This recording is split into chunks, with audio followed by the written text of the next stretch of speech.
देखेंगे हम हमारा नेक्स्ट चैप्टर है डिसोल्यूशन ऑफ पार्टनरशिप फर्म। पहले तो हम ये देखेंगे कि डिसोल्यूशन का मतलब क्या होता है। डिसॉल्व करना मतलब कि वाइंड अप करना, हमको हमारा जो बिज़नेस है, हमारी जो फर्म है, पार्टनरशिप फर्म है, वो हमको क्लोज़ कर देना है। जब भी हम पार्टनरशिप फर्म क्लोज़ करते हैं तो उसको क्लोज़ करने की भी कुछ ट्रीटमेंट्स होते हैं, मतलब जो अकाउंट्स हम क्लोज़ करने के टाइम पर मेंशन करते हैं।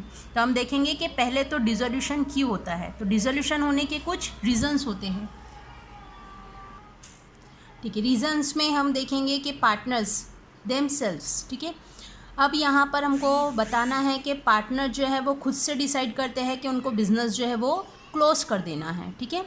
नेक्स्ट है ड्यूरेशन। ड्यूरेशन मतलब जितने टाइम के लिए हमने वो बिज़नेस स्टार्ट किया हुआ था वो पीरियड अगर पूरा हो जाता है तब भी हम हमारा बिजनेस जो है वो बंद कर देते हैं। नेक्स्ट है इंसॉल्वेंसी ऑफ ऑल पार्टनर्स। सभी पार्टनर्स अगर बिजनेस में इंसॉल्वेंट हो जाते हैं, बैंकरप्ट हो जाते हैं, उनके पास उतना अमाउंट अवेलेबल नहीं होता है कि वो उनका बिजनेस जो है वो कंटिन्यू कर सके, तब भी बिजनेस जो है वो हम डिसॉल्व कर देते हैं, वाइंड अप कर देते हैं, क्लोज कर देते हैं।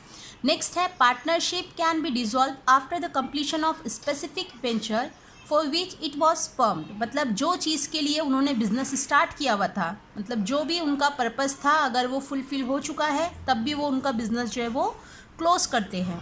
नेक्स्ट है इलीगल और अनलॉफुल बिजनेस एक्टिविटी। मतलब हमारे बिजनेस में हम कोई ऐसा काम कर रहे हैं जो कि इलीगल है, अनलॉफुल है, तो तब भी हमको हमारा बिजनेस जो है वो क्लोज करना रहेगा, ठीक है। Partnership at will can be dissolve by giving notice of 14 days, ठीक है। और पार्टनरशिप जो है वो हमको डिसॉल्व करना है 14 दिन की नोटिस पर। नेक्स्ट हम देखेंगे कि अकाउंटिंग ट्रीटमेंट, मतलब पार्टनरशिप जब हम डिसोल्यूशन करते हैं, हमारी कंपनी जब क्लोज करते हैं तो क्लोज करने के टाइम पर हमको जो अकाउंट्स मेंटेन करना है और अकाउंट मेंटेन करने के टाइम पर हमको उसको ट्रीटमेंट कैसे देना है, तो वो हम देखेंगे। जिसमें हमको सबसे पहले जब भी हम बिज़नेस क्लोज कर रहे हैं तो क्लोज करने के टाइम पर हमको डायरेक्टली तो हम हमारा बिज़नेस क्लोज नहीं कर सकते कि हमने सोचे कि हमको हमारा बिज़नेस क्लोज कर देना है और बस हमने क्लोज कर दिए, ऐसे नहीं होता। मतलब जब भी तुमको तुम्हारा बिजनेस क्लोज करना है तो तुम्हारी जितनी भी लायबिलिटीज़ है, जितना भी तुम्हारा आउटसाइडर्स का अमाउंट पेड करना बाकी है, तुमको पहले वो पेड करना पड़ेगा, उसके बाद ही तुम तुम्हारा बिजनेस जो है वो क्लोज कर सकते।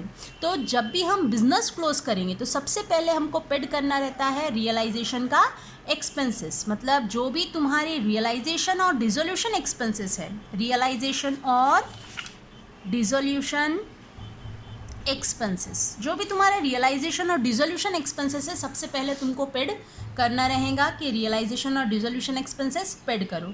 ये एक्सपेंसेस ऐसे एक्सपेंसेस होते हैं जो कि असेट बेचने के टाइम पर, मतलब बिजनेस जो है वो क्लोज करने के टाइम पर जो भी एक्सपेंसेस हमारा होता है तो वो एक्सपेंसेस होते हैं रियलाइजेशन और डिसोल्यूशन एक्सपेंसेस। तो सबसे पहले हमको पेड करना रहता है रियलाइजेशन और डिसोल्यूशन एक्सपेंसेस। सेकेंड हमको पेड करना रहता है आउटसाइड लायबिलिटीज़। आउटसाइड लायबिलिटीज़ मतलब जितने भी तुम्हारे बाहर के जो भी आउटसाइडर्स है, जैसे बिल्स पेबल हो गया, क्रेडिटर्स हो गया, बैंक ओवरड्राफ्ट हो गया, बैंक लोन हो गया, पार्टनर्स का खुद का अमाउंट छोड़कर जितना भी बाहर वालों का देना है वो तुम्हारी सब हो गई आउटसाइड लायबिलिटीज़। आउटसाइड लायबिलिटीज़ के बाद तुमको पेड करना रहेगा इफ़ एनी, अगर पार्टनर्स लोन अगर ट्रांजैक्शन में दिया हुआ है, अगर पार्टनर्स का लोन दिया हुआ है तो तुमको पहले डिसोल्यूशन और रियलाइजेशन एक्सपेंसेस पेड करना है, फिर आउटसाइड लायबिलिटीज़ पेड करना है, फिर पार्टनर्स का लोन पेड करना है, और लास्ट में अगर तुम्हारे पास अमाउंट अवेलेबल है तो तुम पेड करेंगे पार्टनर्स को उनका कैपिटल। ये पॉसिबिलिटी होती है कि अमाउंट है या नहीं है, ठीक है। तो अकाउंटिंग ट्रीटमेंट में तुमको सबसे पहले पेड करना रहेगा रियलाइजेशन और डिसोल्यूशन एक्सपेंसेस, उसके बाद आउटसाइड लायबिलिटीज़, उसके बाद पार्टनर्स का लोन, और लास्ट में पेड करना रहेगा पार्टनर्स का कैपिटल।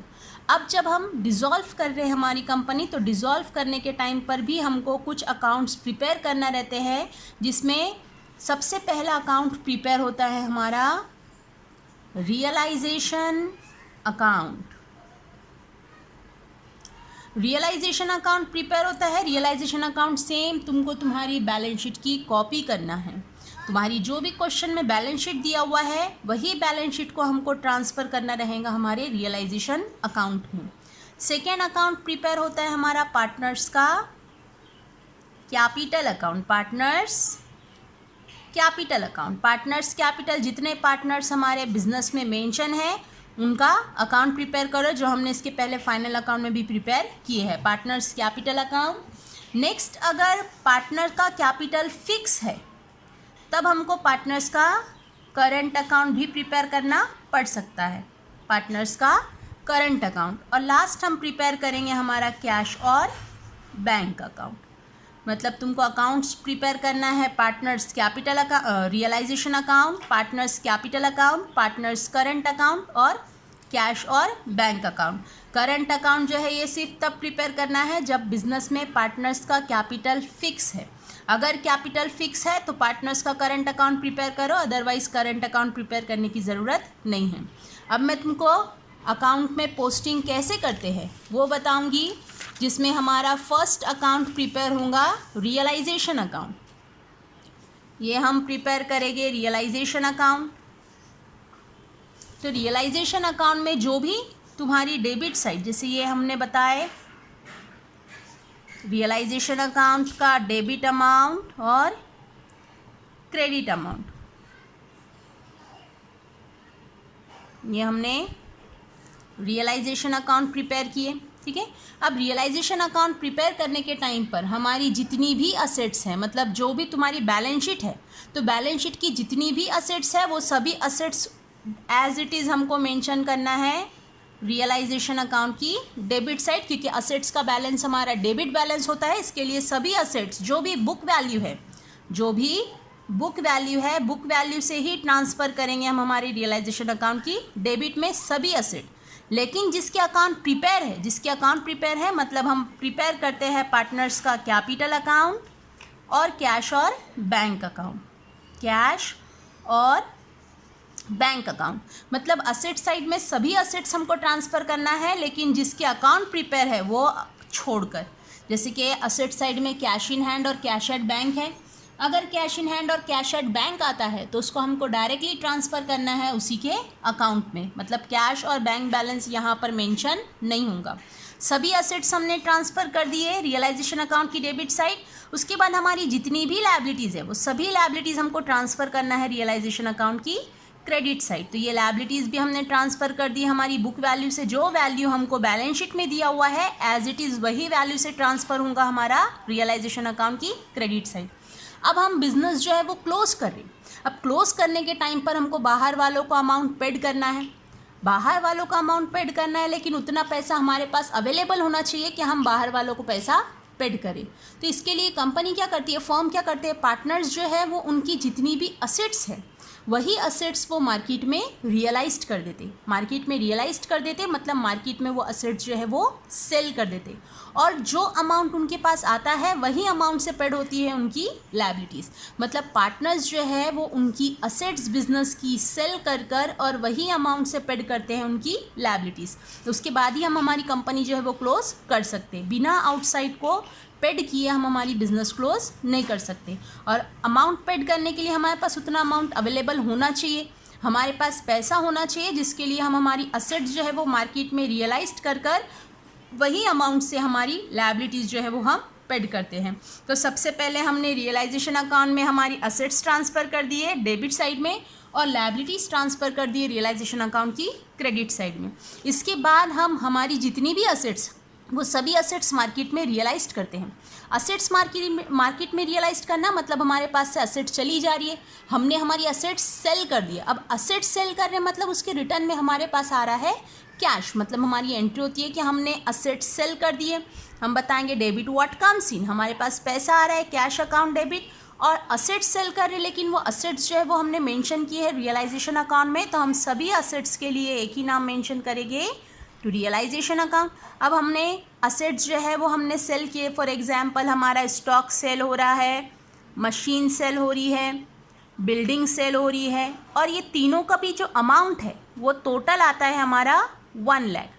ठीक है, यहाँ पर जैसे सेल हुआ हमारा असेट 20,000, 30,000 और 50,000 में, और ऐसे टोटल आता है हमारा असेट का वैल्यू 1 लाख। तो हम बताएंगे कि हमारी असेट सेल हो रही है और हमको मिल रहा है कैश 1 लाख।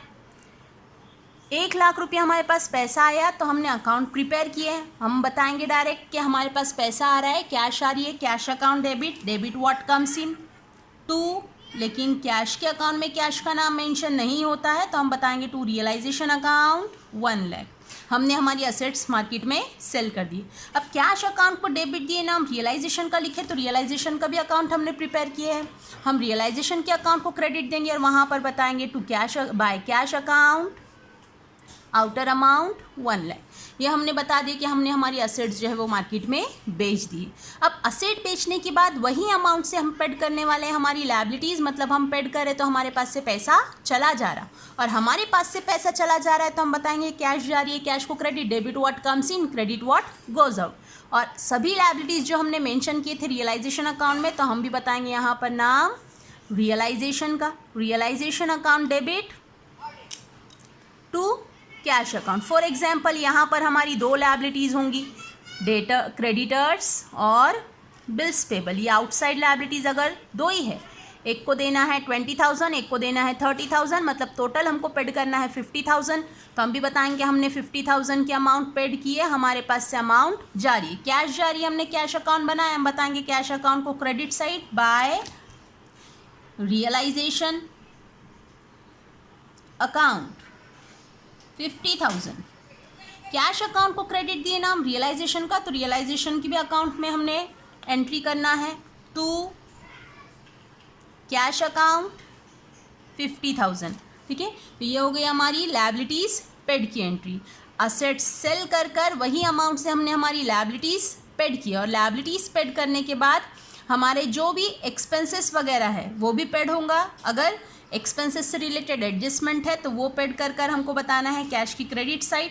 और जो भी हमारा पार्टनर से रिलेटेड है, जैसे कि बैलेंस शीट में हमने असेट्स और लायबिलिटीज़ ट्रांसफ़र किए थे, इसके अलावा बैलेंस शीट में हमारा पार्टनर्स का कैपिटल भी रहता है, तो capital as it is transfer होगा, बैलेंस ब्रॉट डाउन। जो भी पार्टनर से ए और बी है फॉर एग्जांपल, तो ये 20,000 और ये 30,000 ए और बी का कैपिटल। ये मैं जब सॉल्यूशन बताऊंगी तुमको कोई ट्रांजैक्शन का तब ये अच्छे से प्रिपेयर कर कर बताती हूँ। ठीक है, नेक्स्ट हम रियलाइजेशन अकाउंट जो है वो क्लोज कर कर ट्रांसफ़र करते हैं पार्टनर्स कैपिटल में, और पार्टनर्स कैपिटल का बैलेंस क्लोज कर कर ट्रांसफ़र करना है कैश में। जो कैश अकाउंट है या बैंक अकाउंट है ये हमारा टैली होता है। ठीक है, अब नेक्स्ट जो है वो हम फर्स्ट इलिस्ट्रेशन सॉल्व